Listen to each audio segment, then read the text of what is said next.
Good morning. Today I'm going to cover two hangings. One was in Edinburgh, Pennsylvania. The other was in Indiana. The first one is very short. It says September 24th, Michael Murray, otherwise Pegleg Murray, the murderer of John Hancock, a prosperous young farmer, was hanged in the jail yard at 1 p.m. today. He was a half-lunatic, begging his meals, sleeping in barns, imagining that Hancock had ridiculed him, shot him down on the roadside. He refused all spiritual advice until 4 o'clock this morning, when he sent for a Catholic priest and two sisters of Mary. To the priest, he made his last confession and partook of the sacrament. It was to have been a double execution, Michael Smith, the other murderer, escaping 3 weeks ago. About 125 people witnessed this execution. Now, that seems like it was really uncalled for. I mean, he obviously had mental problems, but this was 1884. The second one, it's dated 1884, September 24th again, Indiana, Pennsylvania.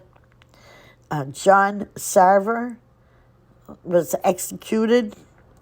He was hanged this morning for a most brutal murder committed a year ago. The gallows was erected in a small yard adjoining the jail. Only a jury and reporters were admitted, and he had no remorse. He ate a hearty supper, a hearty breakfast, and he talked freely about everything but his execution.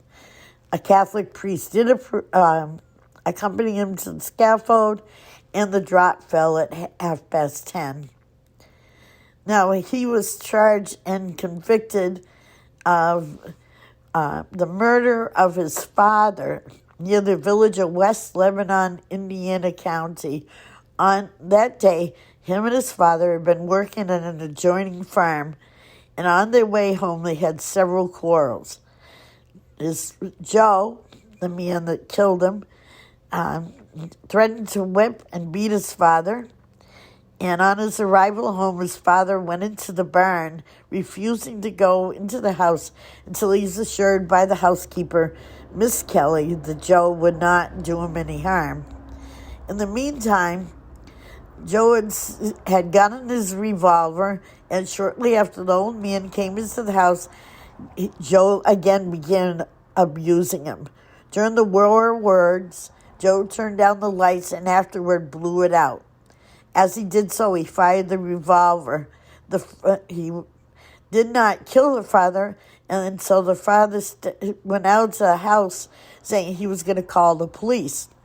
He was quickly followed by his son and had gone but a short distance when he was overtaken. His son wanted him to return to the house, but he refused to do it and started for the residence of Mrs. Foster.